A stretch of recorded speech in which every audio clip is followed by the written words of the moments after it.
po tayo ng shawarma. Ito na po ang pang ano natin, pang breakfast. Kaya panoorin nyo po mga ka-YouTube.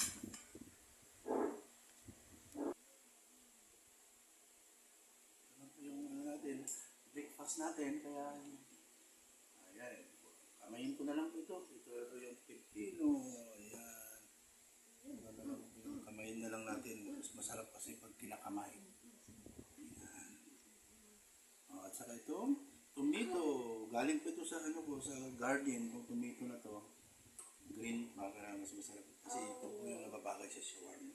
At saka ito, siyempre, kung paano lang ano, ayan, sibuyas na puti. At saka, siyempre, hindi na mawala yung mayonnaise.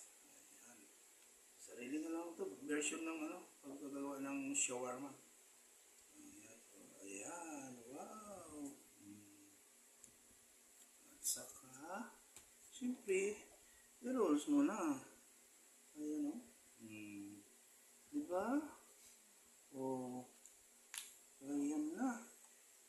Oh, naku, baka, hindi kayo parang ano na lang ito, parang ano to? Turks. At saka yung shawarma na